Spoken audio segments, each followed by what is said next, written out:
საქართველოს საჯარო სკოლის ყველა მოსწავლე სახელმწიფოსგან სახელმძღვანელოებს უფასოდ მიიღებს.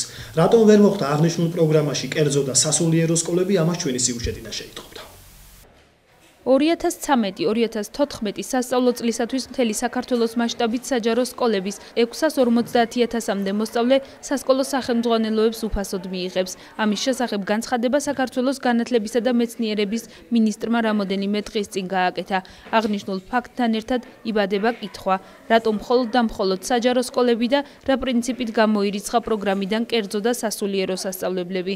ჩვენ რატომღაც აღვიქვებით როგორც კერძო სკოლა, მიუხედავად იმისა, რომ ჩვენი დაფინანსება ძირითადად ხდება ბიუჯეტიდან, სახელმწიფო ბიუჯეტიდან და ვეკუთვნით საპატრიარქო. დღეს თქვენს მოსვლამდე ველაპარაკე საპატრიარქოს განათლების კომიტეტის ერთ-ერთ ხელმძღვანელს, რომელმაც ვერ დაადასტურა ის, რომ ჩვენი სახელმძღვანელობა იქნება უფასო ჩვენი ბავშვებისთვის, მაგრამ დაელოდება პატრიარქის ჩამოსვლას და შესაძლებელია გათვალისწინებული იქნეს, მაგრამ მე რამდენადაც სხვა წყაროებიდან მაქვს ინფორმაცია, რომ ჯერჯერობით არ იგეგმება ჩვენი ბავშვებისთვის უფასო სახე. რთული დარჩა, იმიტომ რომ თანხებთან ყველაფერი დაკავშირებული და ეს თანხები ამომუშევრობის ამ სიდუხჭირის გამო ძალიან ძნელია მოიპოვა. სასწავლო წლის დასაწყისში ვერ ახერხებენ მშობლები ამის მობილიზებას და თვითონ გადის მთელი 1.5 სემესტრი ისე რომ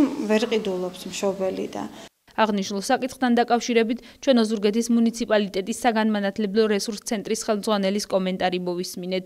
ამ ეტაპზე როგორც ჩანს სახელმწიფომ ვერ შეძლებს სრულად ფინანსები კერძო სკოლებია, ამას არ ეხება, ისე 42 საჯარო სკოლა, რომელიც ირიცხება ოზურგეთის საგანმანათლებლო რესურს ცენტრის დაქვემდებარებაში, ყველა საჯარო სკოლის ყველა მოსწავლე მიიღებს უფასოდ წიგნს. მოხდება თუ არა კერძო და სასულიერო სასწავლებელთა მოსწავლეებისათვის სახელმძღვანელოების უფასოდ გადაცემა და რა სახით იქნება გაწეული მათთვის შეღავათი, ამაზე პასუხისმგებლობის საკითხი ამ ეტაპზე არავის არ დაუყენებია.